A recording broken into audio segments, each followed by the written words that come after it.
పత్రిక 7వ అధ్యాయము 24వ వచనాన్ని చూసుకున్నాం.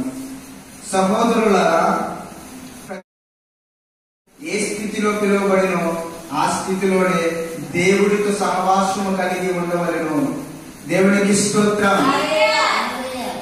దేవుడితో మాట్లాడుతున్నాడు. మీరు ఏ స్థితిలో పిలువబడ్డారో ఆ స్థితిలో దేవుడితో సహవాసము కలిగి ఉండాలంటున్నాడు. ఈ రోజున దేవుడితో సహవాసం చేసే వారిని దేవుడు ఎదుగుతూ ఉన్నాడు. ఈ రోజున కొరింథీ అనేటువంటి పట్టణము ఎలాంటిది అంటే భయంకరమైనటువంటి పాపముతో నింపబడినటువంటి పట్టణము కొరింథీ అనేటువంటి పట్టణం. ఈ కొరింథీ పట్టణంలో ఏం జరుగుతూ ఉన్నది అంటే భయంకరమైనటువంటి వ్యభిచారపు జీవితం లేదా వ్యభిచారకు సంబంధమైనటువంటి పాపము కొరింథీ అనేటువంటి పట్టణాలలో ఎక్కువగా జరుగుతూ ఉంది. అందుకోసం కొరింథీ పట్టణం అనగా భయంకరమైనటువంటి ఆ ఊరుగా పరిగణిస్తూ ఉంటారు. ఎవరైనా కొరింథీ అనేటువంటి పట్టణం పేరు చెప్పి కొరింథీ మా ఊరు అని చెప్తే వారిని హేళనగా చూసే రోజులు ఉన్నాయి. ఎందుకు అంటే ఈ కొరింథీలో అత్యధికంగా జరిగే బిజినెస్ లేదా అత్యధికంగా జరిగే వ్యాపారం ఏంటంటే వ్యభిచారం అనేటువంటి వ్యాపారం. కనుక అక్కడ స్త్రీలు అంత కొత్త వయసు వచ్చిన తర్వాత వారు ఆ యొక్క పట్టణంలో భయంకరమైనటువంటి పాపం చేయవలసినటువంటి అవసరం. ఎందుకంటే వారి కుటుంబాలు పోషించబడాలి అంటే ఆ కుటుంబాలు ఆ యొక్క పట్టణంలో నివసించాలి అంటే ఆ యొక్క పాపము వారు కుటుంబంతోనే వారు చేస్తూ ఉంటారు. అందుకోసమే అలాంటి భయంకరమైనటువంటి పట్టణంలో అపొస్తలుడైనటువంటి పౌలు గారు అంటున్నారు, మీరు ఏ స్థితిలో పిలువబడ్డారో ఆ స్థితిలో దేవుడితో సహవాసించండి. ఎంతవరకు మీరు అన్యులతో సహవాసం చేశారు, ఎంతవరకు భయంకరమైనటువంటి పాపాత్ములతో పాప సంబంధమైన వ్యక్తులతో సహవాసం చేసి మీ దేహాలను అపవిత్రపరుచుకున్నారు, మీ సాక్ష్యాలను అపవిత్రపరుచుకున్నారు, మీ చుట్టూ ఉన్న సమాజాన్ని పాడు చేసుకున్నారేమో కానీ అది ఈ రోజు యేసుక్రీస్తు రక్తం ద్వారా మీరు కడగబడ్డారు కూడా, మీరు పవిత్రపరచబడ్డారు కూడా, నీవు దేవుడితో సహవాసం చెయ్యని అపొస్తలుడైనటువంటి పౌలు గారు ఆ యొక్క సంఘానికి హెచ్చరిస్తూ ఉన్నారు. దేవునికి స్తోత్రం. ఈ రోజు నిజమే మనం ఏ పాపం నుంచి విడిపించబడ్డామో, ఏ అపవిత్రత నుంచి మనం విడిపించబడ్డామో ఆ స్థితిలో మనం దేవుడితో సహవాసం చేయాలని దేవుడు ఆశపడుతున్నాడు.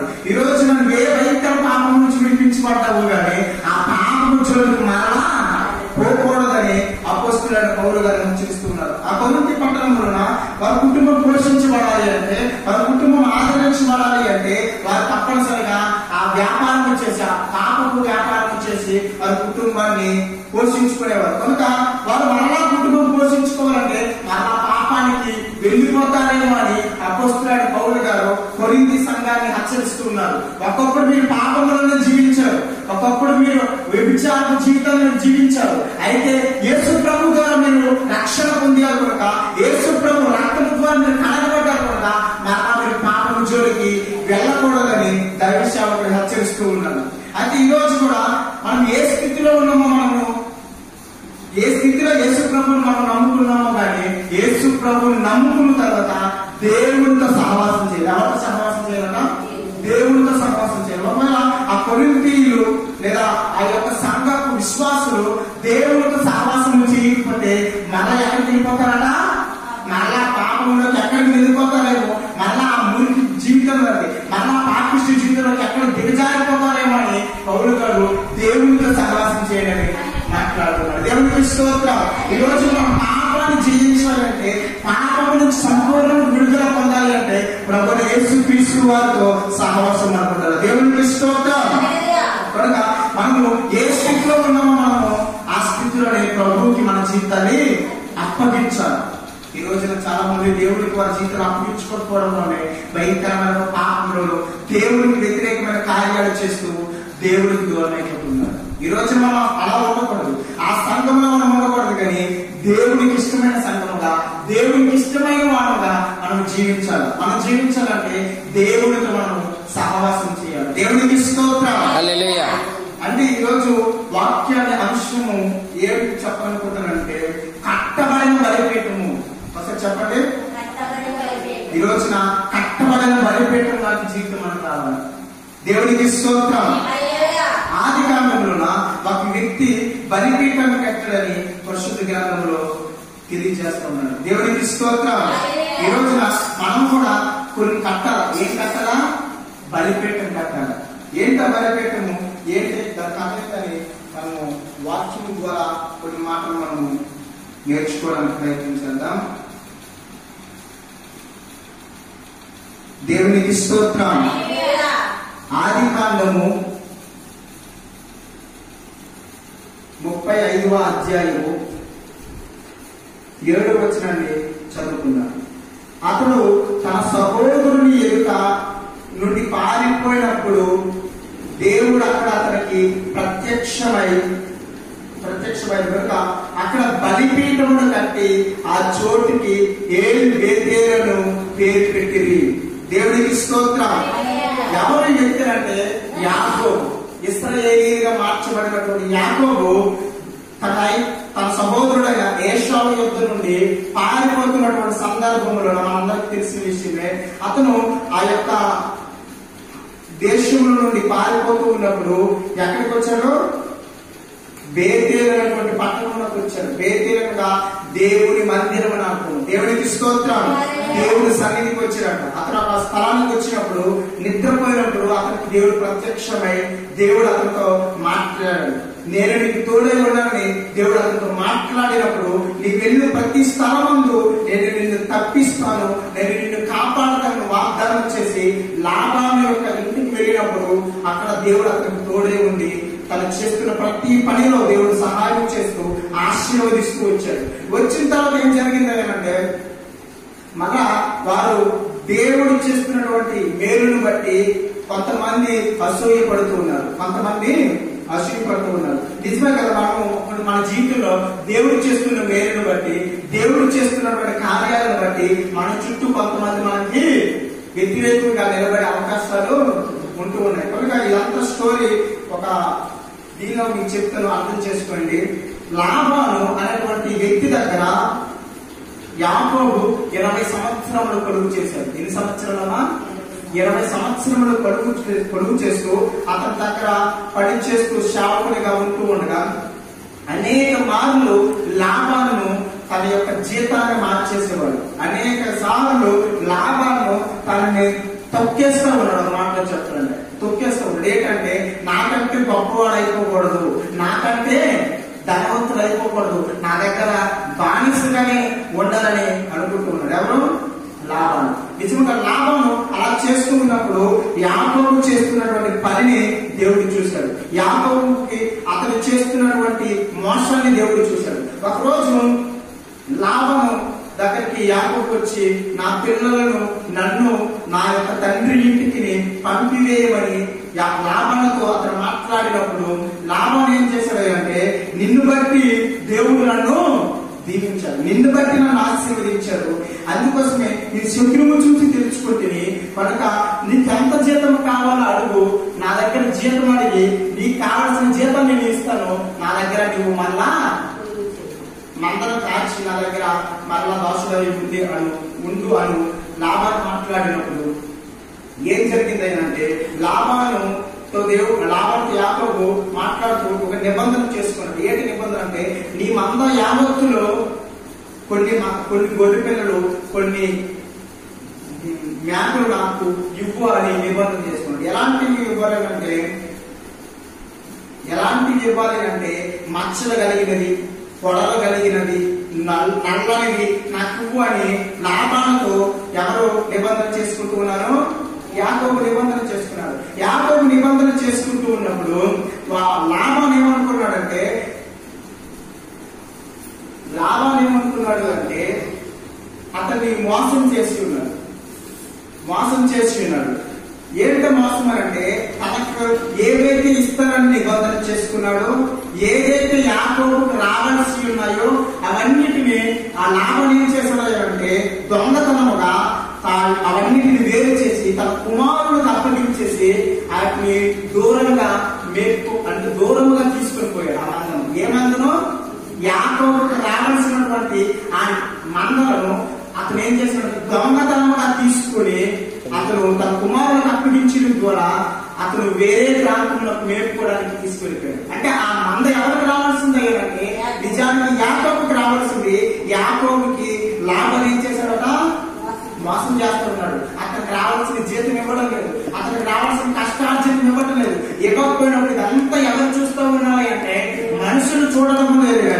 యాకోబు చూడడం లేదు, కానీ యాకోబు దేవుడైనా యెహోవా చూస్తూ ఉన్నాడు. దేవుడికి స్తోత్రం.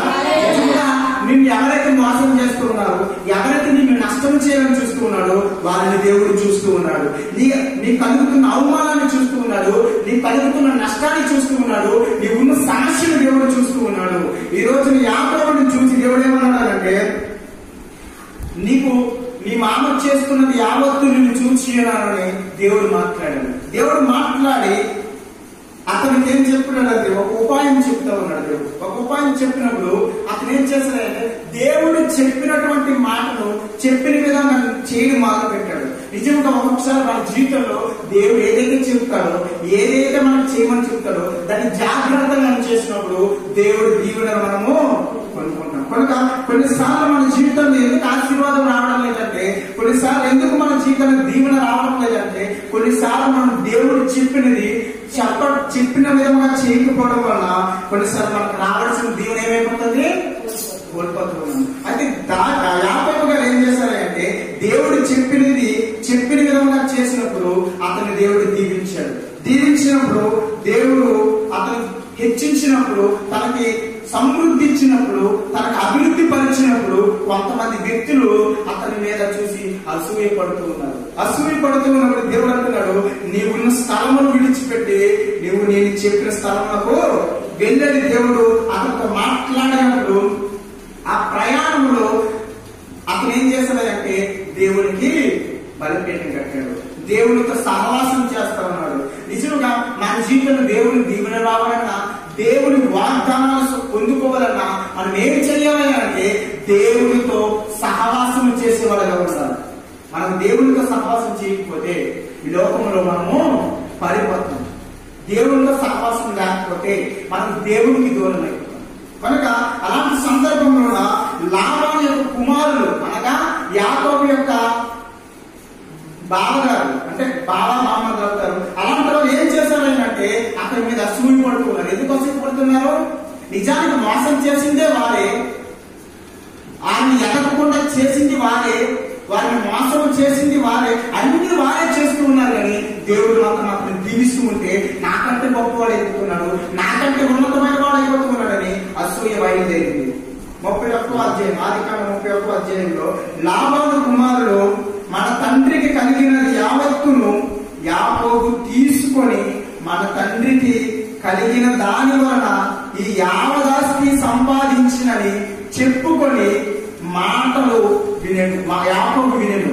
ఈ మాటలు చెప్పుకుంటున్నారట, లాబాను కుమారులు అనుకుంటున్నారట, మన తండ్రికి కలిగిన దాని వలన ఈ యావదాస్తి సంపాదించినని చెప్పుకొనుచు ఉన్నారట. ఏంటంటే చెప్పుకుంటారు, నీకు లేకపోతే అది లేడురా, నీకు లేకపోతే అది లేదని కొన్నిసార్లు మనం కూడా కొన్నిసార్లు చెప్పుకుంటా ఉన్నాం. కనుక నిజంగా యాకోబుని దీవించింది ఎవరయ్యారంటే దేవుడు.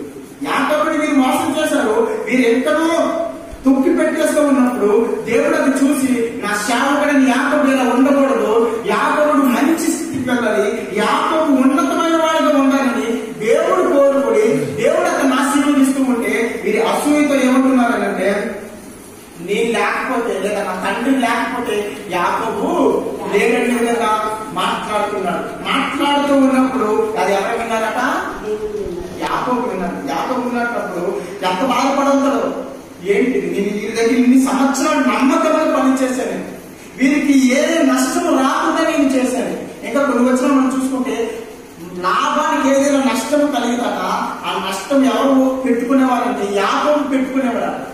ఏదైనా గొర్రె తప్పిపోతే, ఏదైనా జంతువు తిరివేస్తే ఆ గొర్రెకు బదులుగా ఆ నష్టాన్ని కూర్చుకొని నమ్మకంగా బ్రతుకుతాడు. ఎవరి దగ్గర? లాభం. కొన్నిసార్లు మనం కూడా ఈ లోకంలో కొంతమంది వ్యక్తులతో నమ్మకంగా ఉంటాం, కానీ కొంతమంది నమ్మకం ఉన్న వారే మనల్ని మోసం చేసేవచ్చు. మనము ఎవరిని ఆశ్రయిస్తామో వారే మనల్ని మోసం చేసేవచ్చు. అయితే దేవుడు మాత్రము మోసం చేసే దేవుడు కాదు. దేవుడికి స్తోత్రం. నీవు పడుతున్న నిందను చూసే దేవుడు, నీతో మాట్లాడే దేవుడు, తన వాగ్దానాలు, తన ఆశీర్వాదాలు నీ మీద కుమ్మరించే దేవుడు. ఇలాంటి అసూయ అతనిలో బయలుదేరుతూ ఉంది. ఎవరు కూడా? లాభాను కుమారులను అసూయ బయలుదేరుతూ ఉంది. నాకంటే నాకంటే గొప్పవాడు అయిపోతున్నాడు, నాకంటే ఉన్నతమైన వాడు అయిపోతూ ఉన్నాడని అతనిలో అసూయను బయలుదేరినప్పుడు యాకోబు అసూయను చూశాడంట. మన మాటలు విన్నప్పుడు ఎంతో కృంగిపోయి ఉంటాడు. ఏంటి నా వారే నన్ను మోసం చేస్తూ ఉన్నారు, ఏంటి నా వారే నన్ను అవమానపరుస్తూ ఉన్నారు, నా వారే నాకు విరోధంగా కుట్ర పన్నుతూ ఉన్నారని ఎంతగానో నలిగిపోయి ఉంటారు కదా. ఎంతగానో హృదయంలో ఎవరికి చెప్పుకోలేకుండా బాధపడుతూ ఉంటాడు కదా. అది దేవుడు అతన్ని చూశాడు. దేవునికి స్తోత్రం. కింద వచనంలో ఉంటది, 2వ వచనంలో, మరియు అతడు లాభాల ముఖము చూచినప్పుడు అది నిన్న మొన్న ఉండినట్లు అతని ఎడల ఉండలేదు. లాభాలు కూడా అతన్ని చూశాక ఏమైపోతున్నాడట, నాకంటే గొప్పవాడైపోతున్నాడు, నాకంటే ఉన్నతమైన స్థితి అయిపోతున్నాడని అతను మొక్కమాట యాకోబుని ప్రేమించినప్పుడు మరి అతని ప్రేమ లేదట. అతను చూసినటువంటి ఆప్యాయత వరకు లేదట. అతని వరకు ఆయన తక్కువ స్థితిలో ఉన్నాడు, లాభాల కంటే దిగజారిన స్థితిలో ఉన్నాడు. యాకోబు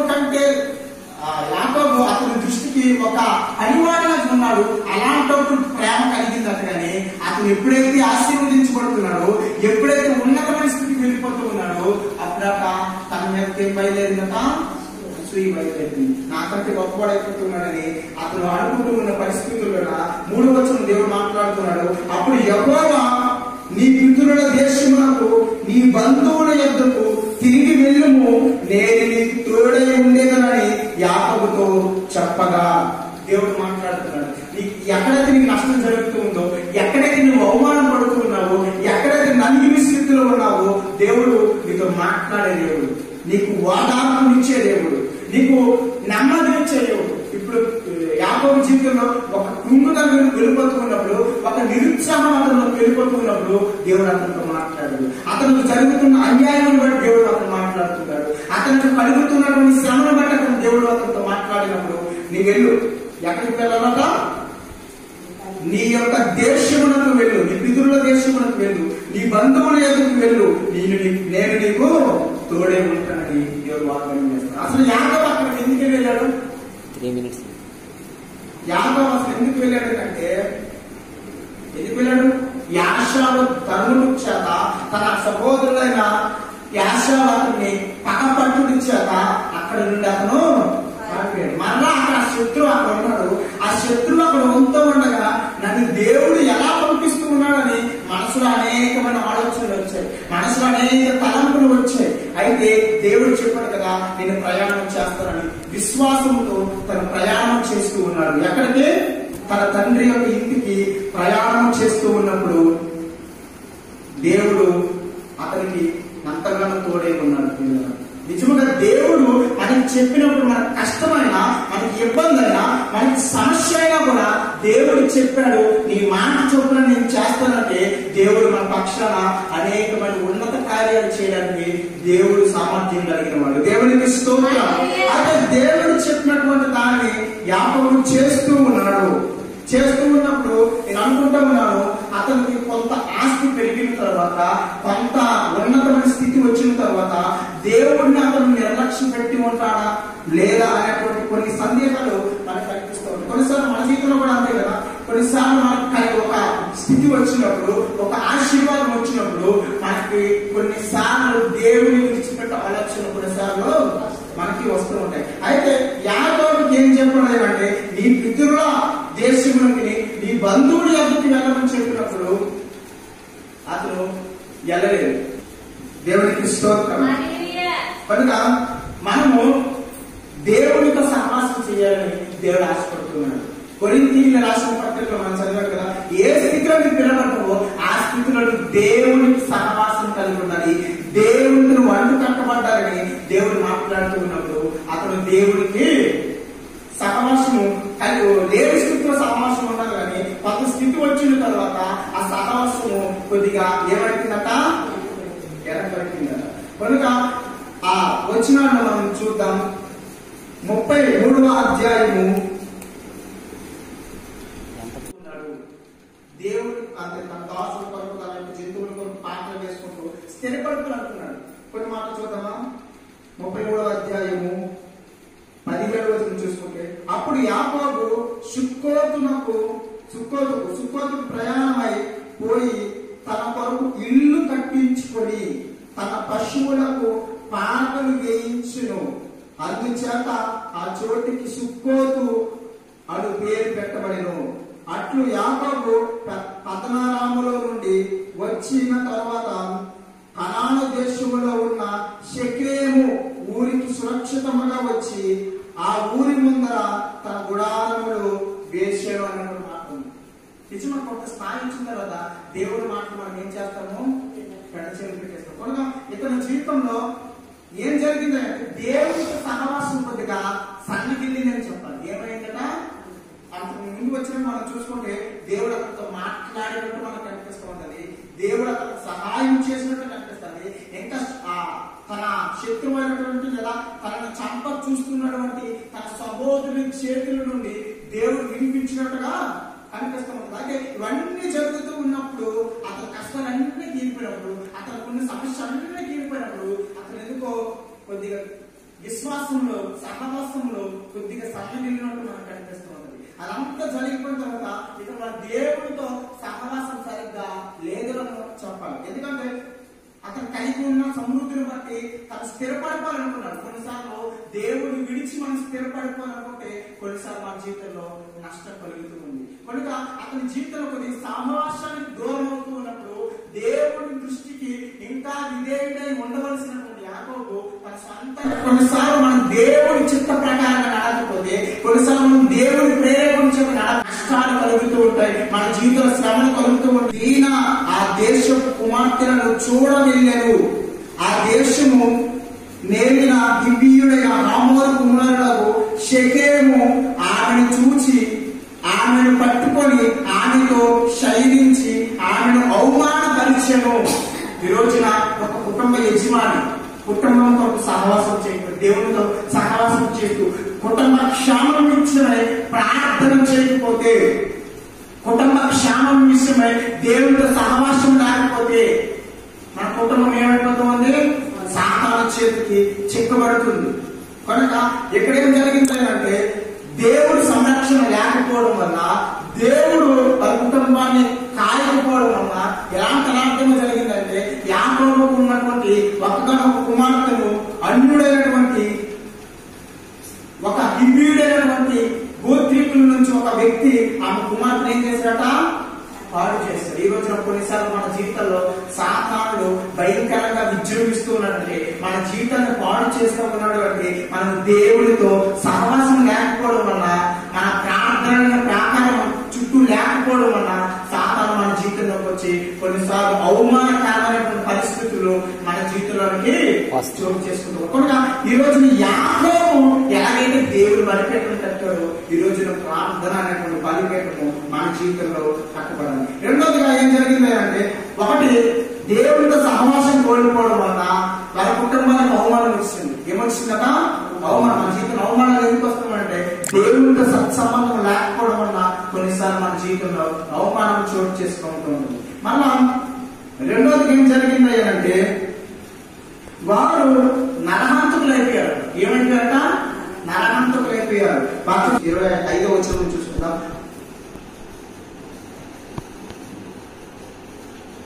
3వ దినమున వారు బాధపడుచుండగా యాకోబు కుమారులలో ఇద్దరు అనగా దీనా సహోదరులైన సిమ్యోను లేవి తమ కత్తులు చేత పట్టుకొని ఎవరికి తెలియకుండా ఆ ఊరి మీద పడి ప్రతి పురుషుని చంపిరి.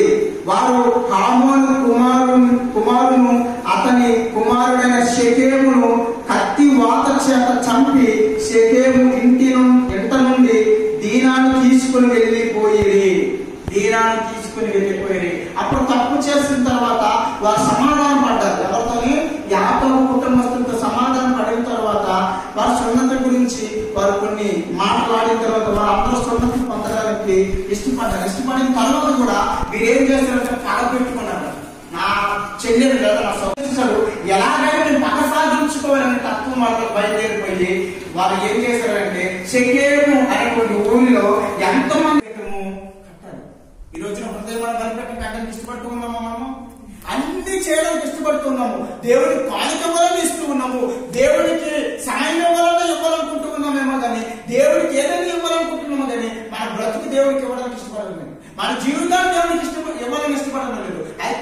బలిపీఠాన్ని కట్టమని చెప్పాడు దేవుడు. దేవుడికి స్తోత్రం. అయితే అతను ఏ విధంగా బలిపీఠాన్ని కట్టాడనంటే మూడో వచనాన్ని చూసుకుంటే, యాకోబు తన ఇంటి వారితోనూ తన యొద్ద ఉన్న వారందరితోనూ మీ యొద్ద ఉన్న అన్య దేవతలను పారవేసి అంటున్నాడు. అన్య దేవతలుగా వారు ఆడని ఏం చేసిందంటే రాజరామ గారు తండ్రి అయినటువంటి విగ్రహాలను కొన్ని దాచిపెట్టుకున్న సంగతి ఎవరికి తెలిసింది? యాకోబుకు తెలిసింది. యాకోబుకు తెలిసినా కూడా అంతవరకు ఆ బొమ్మలను ఏం చేస్తూ ఉన్నారంటే వాళ్ళు ఆరాధన చేస్తూ ఉన్నారేమో తెలియదు, లేకపోతే ఆ యొక్క బొమ్మలను సేవిస్తూ ఉన్నారేమో తెలియదు. కానీ ఇక్కడికి వచ్చిన తర్వాత యాకోబు అంటున్నాడు ఆ బొమ్మలను పారవేసే, దేవుడికి దూరం చేసే ప్రతి దానిని కూడా ఏం చేసి అంటున్నాడు? పారవేసి అంటున్నాడు. ఈ రోజున నిజంగా దేవుడికి నీకు సహవాసం చేయడానికి ఏదైతే అడ్డుగా వస్తూ ఉందో, ఏదైతే సమస్య అడ్డుగా వస్తూ ఉందో, ఏదైతే ఇబ్బంది అడ్డుగా వస్తూ ఉందో, దేవుడు ఈ రోజు మాట్లాడుతున్నాడు. నీ దేవుడికి నీకు దూరపరిచి ఏ పాపము కూడా నీ దగ్గర ఉండడానికి వీలేదు. వాటిని ఏం చేయాలట? పారవేసి అని చెప్తున్నాడు. దేవుడికి స్తోత్రం. అలానే రెండోది ఏం చేస్తున్నారు ఏంటంటే, మిమ్ముని మీరు శుచిపరచుకొని మీ వస్త్రములను మార్చుకుని అంటున్నాడు. అంటే దాని అర్థం అంటే వేసుకున్న వస్త్రాలు మార్చుకోవడమా? వారికి వేసుకున్న వస్త్రాలు మార్చుకున్నారేమో కానీ నూతన నిబంధన వస్త్రాలకి మన జీవితం మార్చబడాలి. దేవునికి స్తోత్రం. అప్పటి వరకు నువ్వు అపరిశుద్ధితో ఉన్నావేమో, అప్పటి వరకు పాపంలో ఉన్నావేమో, అప్పటి వరకు నువ్వు దేవుడికి ఇష్టమైన కార్యాలు చేసేవాడిగా ఉన్నావేమో. కానీ ఈ రోజున నువ్వేం చేయాలంటే, మొదటిగా నీకు నీ దేవుడికి అడ్డు వచ్చే దాన్ని విడిచిపెట్టాలి. రెండోదిగా నువ్వు పరిశుద్ధపరచబడాలి. దేవుడికి స్తోత్రం. నువ్వు పరిశుద్ధపరిచి యెహోవాను నేనే వాగ్దానం చేశాడు. ఆ వాగ్దానం మనం పొందుకోవాలి. దేవుని దగ్గరకు వచ్చి మన జీవితం మార్చుకోవాలి. మారు మనసుకు తగిన ఫలాలు ఫలించాలి. మారు మనసు పొందాలని దేవుడు మాట్లాడుతున్నాడు. మన జీవితం పరిశుద్ధపరచబడాలని మాట్లాడుతున్నాడు.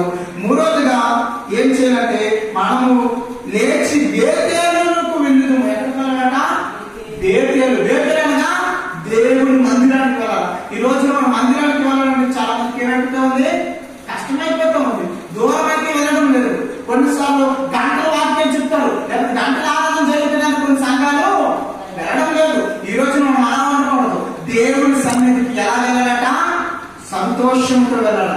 దేవుని సన్నిధికి ఆనందంగా మనం వెళ్ళాలి. ఈ రోజు దేవుని సన్నిధికి మనం వెళ్ళడానికి చాలా మంది వెనక్కి వెళ్ళిపోతున్నారు. మనం ఆ స్థితిలో ఉండకూడదు. కానీ దేవుని మందిరానికి వెళ్ళే విషయంలో, దేవుని సన్నిధికి వచ్చే విషయంలో మనం ఎలా ఉండాలా? సంతోషంగా ఉండాలి. యెహోషువ అంటాడు కదా, మీరు ఎవరినైనా ఆరాధించుకోండి, మీరు ఎవరి మనుషులను ఆరాధించుకోండి, కానీ నేను నా ఇంటి వారిలో యెహోవాను ఏం చేస్తానట? యెహోవాను ఆరాధిస్తాను. నేను నా కుటుంబంతో నా దేవుని నేను ఆరాధన చేస్తాను. ఈ రోజు మనం ఎవరిని ఆరాధన చేయాలంటే డబ్బును ఆరాధన చేయకూడదు. ఎట్లా ఆరాధన చేయకూడదు? మనుషులను ఆరాధన చేయకూడదు. లేదా దేవునికి ఇష్టం లేనటువంటి పాపాలను మనం ఆరాధన చేయకూడదు. కానీ జీవము కలిగిన దేవుని మనం ఆరాధన చేయాలి. దేవునికి స్తోత్రం. దేవుని మందిరానికి వెళ్ళాలి. యాకోబు జీవితం ఏం జరిగింది? మొదటిగా దేవునికి ఇష్టం లేని విడిచిపెట్టాడు. రెండోదిగా తను మారు మనసుగా దేవునికి ఇష్టముగా బ్రతకడానికి తను పవిత్రపరుచుకుంటున్నాడు, పరిశుద్ధపరుచుకుంటున్నాడు. మూడోదిగా దేవుని మందిరంలోకి వెళ్ళాడట. దేవుని వెళ్ళాడు. అక్కడ బలిపీఠం కట్టాడు. ఏం కట్టాడట? బలిపీఠం కట్టాడు. ఈ రోజున మన హృదయము బలిపీఠంగా దేవునికి అర్పించాలి. ఓల్డ్ టెస్టిమెంట్ లేదా పాత నిబంధనలో బలిపీఠం అంటే బలి అర్పించే స్థలాన్ని బలిపీఠం అన్నారు. ఈ రోజున బలులు లేవు. ఎందుకంటే మన కొరకు యేసుక్రీస్తు వారే బలిగా అర్పించబడ్డాడు. దేవునికి స్తోత్రం. ఈ రోజు మనం బలి అర్పించలేదు, కానీ మన హృదయాన్ని బలిగా అర్పించాలి. మన హృదయంలో దేవునికి ఇష్టమైన ఆలోచనలు ఉంటాయి, దేవునికి వ్యతిరేకమైన తలంపులు మనలో ఉంటాయి. అయితే అవి తెచ్చి దేవుని సన్నిధిలో కట్టాలి, దేవుని సన్నిధిలో అర్పించాలి. అందుకోసమే పౌలు గారు అంటారు, మీ దేహములను సజీవ యాగంగా దేవునికి సమర్పించినట్టున్నాడు. మన దేహాలు ఎలా కనిపించాలట? దేవునికి అర్పించాలి. ఈరోజు దేవుడికి అర్పిస్తూ ఉన్నామా? మన దేహాలు దేవుడికి అర్పించాలి. ఎవరు కనిపించాలంటే కొంతమంది యవనస్తులు తన దేహాన్ని ఏం చేస్తా ఉన్నారు? అప్పగించేస్తూ ఉన్నారు. కొంతమంది యవనస్తులు యమన స్త్రీలు తన దేహాన్ని అప్పగించేస్తున్నారు, అపవిత్రమైపోతూ ఉన్నారు. ప్రాణార్పణముగా అర్పించాలి. దేవునికి స్తోత్రం. మన దేహంతో దేవుడికి మహిమపరచాల, మన దేహంతో దేవుడిని ఘనపరచాల, మనం దేహంతో దేవుణ్ణి సేవించాలి. ఈ రోజు మనం దేవుడిని సేవించగలుగుతున్నామా? ఈ రోజున కట్టబడాలి. ఏం కట్టబడాలి? విశ్వాసం కోల్పోయావు. ఎక్కడైతే దేవుడికి నువ్వు దూరమై ప్రార్థన అనే బలి పెట్టు మళ్ళా కట్టబడాలి. అల్లోను బాపు అను పేరు పెట్టబడిన అంటే యాదన ఏడుపు చెట్టుని పేరు పెట్టింది. తర్వాత యాకోబు పద్నారాము నుండి వచ్చుచుండగా దేవుడు యాకోబు పద్నారాము నుండి వచ్చుచుండగా దేవుడు అతనికి తిరిగి అతనికి ప్రత్యక్షమై అతన్ని ఆశీర్వదించను. ఏమని ఆశీర్వదించాడట? ఆశీర్వదించను. అప్పుడు దేవుడు అతనితో నీ పేరు యాకోబు, ఇక మీదట నీ పేరు యాకోబు అనబడదు, నీ పేరు ఇశ్రాయేలు అని చెప్పి అతన్ని ఇశ్రాయేలు అని చెప్పి ఆ పేరు అతనికి పెట్టాడు. ఎప్పుడు ఆఖరి యెషయా నుంచి భయాందోళన ఉన్నప్పుడు దేవుడు అతను దర్శించిన తర్వాత అతన్ని ఏం చేశాడట? దేవుడితో యాకోబు పోరాడిన తర్వాత ఆశీర్వాదం ఇచ్చాడు. నీవు ఇశ్రాయేలీయులుగా మార్చబడతావు, అనేక మందికి తండ్రిగా నువ్వు పిలువబడతావు, అలానే నా వాగ్దానం నీ మీద నెరవేరుస్తుంది. ఏ దేవుడు అబ్రహాముకి ఏ దేవుడైతే వాగ్దానం చేశాడు, ఇస్సాకుకి ఏ దేవుడైతే వాగ్దానం చేశాడో ఆ దేవుడిని నేనే వారికి ఇచ్చిన వాగ్దానం నీ మీద నెరవేరుస్తాను. దేవునికి స్తోత్రం. ఈ రోజున దేవుడు మనకి వాగ్దానాలు చేస్తూ ఉన్నాడు, కానీ ఆ వాగ్దానాలు ఎందుకు పొందుకోలేకపోతూ ఉన్నామంటే, ఆ వాగ్దానం ఎందుకు స్వాస్థ్యముగా మనం అనుగ్రహించబడలేకపోతూ ఉన్నదంటే మనకు దేవుడితో సహవాసం లేకపోవడం వల్ల ఆ వాగ్దానాలు మా జీవితంలో పొందుకోలేకపోతూ ఉన్నాం. ఈ రోజు దేవుడు నీ జీవితంలో ఏ వాగ్దానం అయితే చేశాడో ఆ వాగ్దానాలు నెరవేర్చబడాలి అంటే, ఆ వాగ్దానాన్ని పొందుకోవాలి అంటే ఈ రోజు అడుగు యేసయ్యా యాకోబు కట్టిన ఆ బలిపీఠాన్ని ప్రభా ఈ రోజు నేను కట్టడానికి సహాయం చేయండి ప్రభు అని ప్రార్థన చేయగలిగితే మన జీవితంలో దేవుడు ఏ ఆశీర్వాదాలు పొందనుకుంటున్నాడు, ఏ వాగ్దానం నీ జీవితంలో పొందుకోవాలి అంటే పంపించని ఆశపడుతున్నాడో ఈ రోజు ఆయన పంపించడానికి సిద్ధంగా ఉన్నాడు. దేవునికి స్తోత్రం. ఈరోజు అడుగుతామా? యేసయ్యా కట్టబడిన బలిపీఠం నాకు దయచేయండి. యాకోబు కట్టబడిన బలిపీఠం ద్వారా అతను దీవించబడ్డాడు ప్రభా, ఆశీర్వదించబడ్డాడు ప్రభా, నీ వాగ్దానాన్ని పొందుకున్నాడు ప్రభా. ఈ రోజు నా జీవితంలో కూడా ఆ వాగ్దానం పొందుకోవాలని ఆశపడుతున్నానయ్యా. తండ్రి కట్టబడిన బలిపీఠము దేవునితో సహవాసం నాకు దయచేయండి అయ్యా. నీతో సహవాస జీవితం నాకు దయచేయండి ప్రభా. నీతో సహవాసం చేయబడితే నేను దీవించబడతాను, ఆశీర్వదించబడతాను ప్రభా. నీ వాగ్దానాన్ని పొందుకోగలుగుతాను ప్రభా.